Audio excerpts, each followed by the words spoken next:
ശിക്ഷാവിധി. പ്രകാശം ലോകത്തിലേക്ക് വന്നിട്ടും മനുഷ്യൻ പ്രകാശത്തെക്കാൾ അധികമായി അന്ധകാരത്തെ സ്നേഹിച്ചു. ഇവിടെ ഒരല്പം നമ്മൾ സാവധാനത്തിൽ ശ്രദ്ധിച്ച് വ്യാഖ്യാനിച്ച് മനസ്സിലാക്കേണ്ട ഒരാശയമുണ്ട്. അതായത് വിശുദ്ധ ബർണദീത്തായോടാണ് ഈശോ ചോദിക്കുന്നുണ്ട്, ആരാണ് പാപി? ആരാണ് പാപി? എന്നിട്ട് ഈശോ അതിന് അവളോട് പറയുന്ന ഉത്തരവും ഉപദേശവും ഇതാണ്: ആരാണ് പാപി?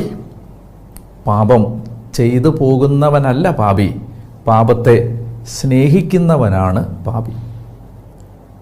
നമ്മൾ ഈ വളരെ ആഴത്തിൽ നമ്മുടെ ഹൃദയത്തിലേക്ക് തിരിഞ്ഞു നോക്കി നമ്മളെ തന്നെ കണ്ടെത്താൻ സഹായിക്കുന്ന മനോഹരമായ ഒരാശയമാണിത്. ആരാണ് പാപി?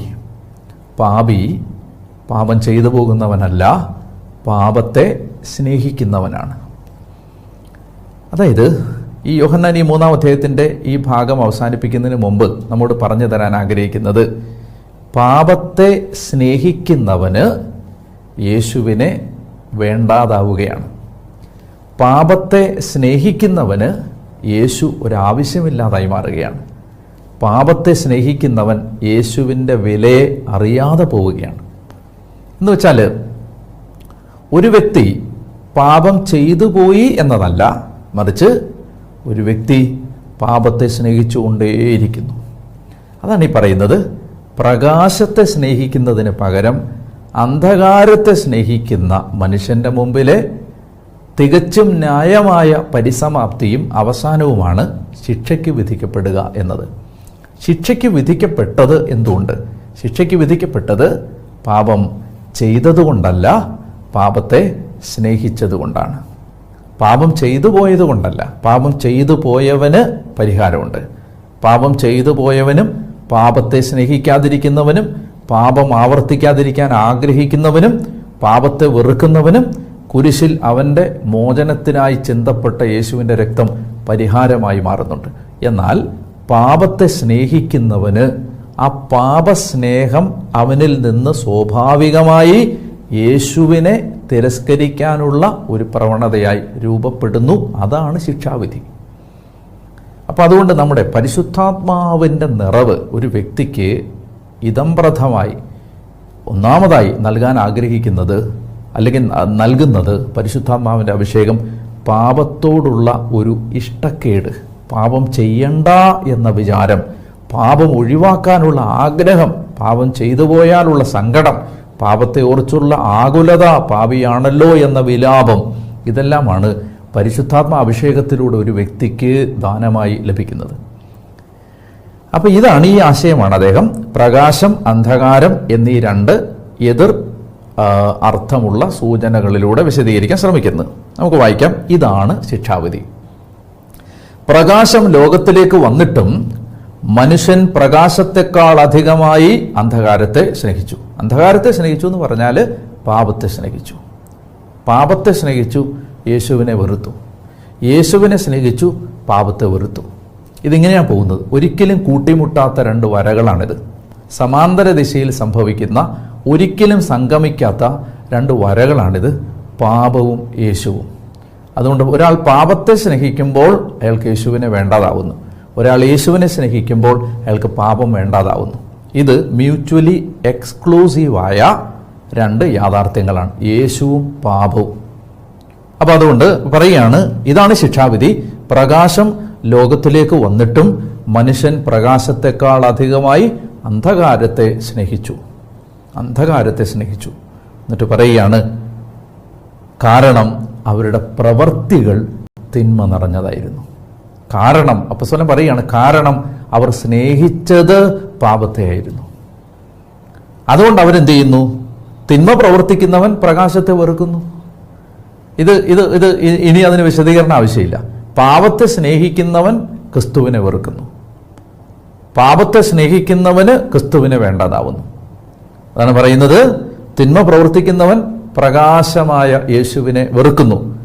അവൻ്റെ പ്രവൃത്തികൾ വെളിപ്പെടാതിരിക്കുന്നതിന് അവൻ വെളിച്ചത്തിലേക്ക് വരുന്നില്ല. എന്ന് പറഞ്ഞാൽ അവന് പാപത്തിൽ നിർബാധം തുടരേണ്ടതുള്ളത് കൊണ്ട് അവൻ യേശുവിലേക്ക് വരുന്നില്ല. കൃത്യമാണ്. ഇപ്പോൾ കാര്യങ്ങൾ വ്യക്തമാവുന്നു എന്ന് വിചാരിക്കുന്നു. അതായത് അവന് പ്രകാശം വേണ്ട. എന്തുകൊണ്ട്? അവൻ അന്ധകാരത്തെ സ്നേഹിക്കുന്നു. ഇരുട്ടിനെ സ്നേഹിക്കുന്നവൻ വെളിച്ചത്തെ ഭയപ്പെടുന്നു. ഇരുട്ടിനെ സ്നേഹിക്കുന്നവന് വെളിച്ചം ഒരു ഭയമായി മാറുന്നു. അപ്പൊ ക്രിസ്തുവിലേക്ക് ഒരാൾ എത്തുന്നതേയില്ല. എന്താണ് ക്രിസ്തുവിലേക്ക് എത്താത്തതിന്റെ കാരണം? പാപം ഉപേക്ഷിക്കാനും പാപത്തെ സ്നേഹിക്കാതിരിക്കാനും നിരന്തരം ഓർമ്മിപ്പിക്കുന്ന ആളാണ് യേശു. പ്രകാശ ലോകത്തിലേക്ക് വന്നിട്ടും മനുഷ്യൻ പ്രകാശത്തെക്കാൾ അധികമായി അന്ധകാരത്തെ സ്നേഹിച്ചു. കാരണം അവരുടെ പ്രവൃത്തികൾ തിന്മ നിറഞ്ഞതായിരുന്നു. തിന്മ പ്രവർത്തിക്കുന്നവൻ പ്രകാശത്തെ വെറുക്കുന്നു. അവന്റെ പ്രവൃത്തികൾ വെളിപ്പെടാതിരിക്കുന്നതിന് അവൻ വെളിച്ചത്തേക്ക് വരുന്നില്ല. 21-ാമത്തെ വാക്യം, സത്യം പ്രവർത്തിക്കുന്നവൻ വെളിച്ചത്തിലേക്ക് വരുന്നു. നന്മ പ്രവർത്തിക്കാൻ ആഗ്രഹിക്കുന്നവൻ ജീവിതത്തിൽ അപരാധങ്ങൾ, കുറവുകൾ, പാപങ്ങൾ, ബലഹീനതകൾ സംഭവിച്ചു പോയി. ഞാൻ ബലഹീനനാണ്, എൻ്റെ ശരീരം ബലഹീന പ്രകൃതമാണ്, ഞാൻ പാപം ചെയ്തു പോകുന്ന ഒരാളാണ്, പക്ഷെ എനിക്ക് പാപം വേണ്ട, എനിക്ക് പാപത്തിൽ നിന്ന് പുറത്തു വരണം, ഞാൻ ചെയ്യുന്ന പാപം എനിക്ക് ആഗ്രഹമില്ലാത്തതാണ്, ഞാൻ ആഗ്രഹിക്കുന്ന നന്മ എനിക്ക് ചെയ്യാൻ പറ്റുന്നില്ല, ഞാൻ പാപിയാണ്, അതുകൊണ്ട് ഈ പാപമാകുന്ന അന്ധകാരത്തിൽ നിന്ന് എനിക്ക് പുറത്തേക്ക് വരണം എന്ന് ആഗ്രഹിക്കുന്നവനാണ് യേശുവാകുന്ന വെളിച്ചത്തിലേക്ക് വരുന്നതും വരാൻ സാധിക്കുന്നതും.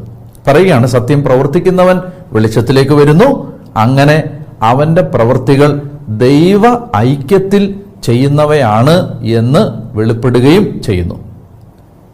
അതായത് അങ്ങനെ ചെയ്യുമ്പോൾ അവന്റെ പ്രവൃത്തികൾ ദൈവ ഐക്യത്തിൽ എന്ന് പറഞ്ഞാൽ അവന് ദൈവത്തോട് ചേർന്ന് ജീവിക്കാനുള്ള ആഗ്രഹത്തിന്റെ ബഹിർസ്ഫുരണമാണ്, അതിൻ്റെ പ്രകടനമാണ് യേശുവിലുള്ള ഒരാളുടെ വിശ്വാസം. യേശുവിനെ ഒരാൾ ഏറ്റുപറയുന്നത്, എനിക്ക് വെളിച്ചത്തിലേക്ക് വരണം, എനിക്ക് ദൈവത്തോട് ചേർന്ന് ജീവിക്കണം, ദൈവ ഐക്യത്തിൽ ജീവിക്കണം.